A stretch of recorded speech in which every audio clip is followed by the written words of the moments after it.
ശ്രീനാരായണ ഗുരു നമുക്ക് നൽകിയ മഹത്തായ സന്ദേശങ്ങളിൽ പ്രധാനപ്പെട്ടവയാണ് ഒരു ജാതി, ഒരു മതം, ഒരു ദൈവം മനുഷ്യന്.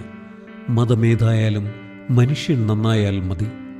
വിദ്യാഭ്യാസത്തിലൂടെ പ്രബുദ്ധരാകുക, വ്യവസായത്തിലൂടെ അഭിവൃദ്ധി നേടുക, ശുചിത്വം പാലിക്കുക, അനാവശ്യ ധനവ്യയം ഒഴിവാക്കുക എന്നിവ.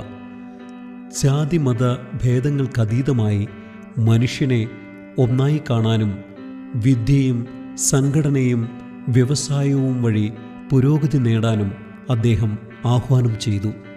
സാമൂഹിക സമത്വം, ഒരു ജാതി, ഒരു മതം, ഒരു ദൈവം മനുഷ്യന്.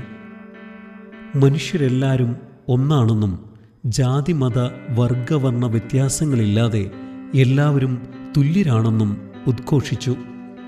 വിദ്യാഭ്യാസം, വിവേകം താനെ വരില്ല, യത്നിക്കണം, ധാരാളം വായിക്കണം. അറിവിലൂടെയും വിവേകത്തിലൂടെയും പ്രബുദ്ധരാകാൻ അദ്ദേഹം ആഹ്വാനം ചെയ്തു. വ്യവസായം കൊണ്ടല്ലാതെ ധനാഭിവൃദ്ധി ഉണ്ടാക്കുവാൻ സാധ്യമല്ല. ഭൗതിക പുരോഗതിക്ക് വ്യവസായം അത്യാവശ്യമാണെന്ന് പഠിപ്പിച്ചു. ശുചിത്വം അടുക്കളയിൽ നിന്ന് തുടങ്ങുക. വ്യക്തിശുചിത്വത്തിനും പരിസര ശുചിത്വത്തിനും പ്രാധാന്യം നൽകി. മദ്യമാണ് വിഷമുണ്ടാക്കുന്നത്. വിൽക്കുകയുമരുത്, കുടിക്കുകയുമരുത്. മദ്യവർജനത്തെ പ്രോത്സാഹിപ്പിച്ചു.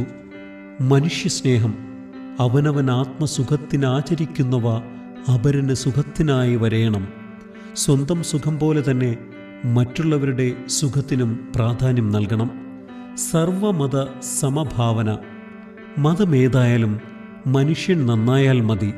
മതങ്ങൾ തമ്മിൽ തർക്കിക്കാതെ മനുഷ്യൻ നന്നാവാൻ ശ്രമിക്കണം എന്നായിരുന്നു പ്രധാന സന്ദേശം. ദൈവ സാക്ഷാത്കാരം വാദിക്കാനും ജയിക്കുവാനുമല്ല, അറിയാനും അറിയിക്കുവാനുമാണ് വിദ്യ. ദൈവത്തെ അറിയാനുള്ള ഉപാധിയാണ് വിദ്യയെന്ന് അദ്ദേഹം പഠിപ്പിച്ചു. ധാർമ്മിക ജീവിതം, ഭക്തിയില്ലാത്ത ജീവിതത്തിന് ഉപ്പില്ലാത്ത ചോറ്. ഭക്തിയും ധാർമ്മികതയും ജീവിതത്തിൽ അനിവാര്യമാണെന്ന് ഓർമ്മിപ്പിച്ചു.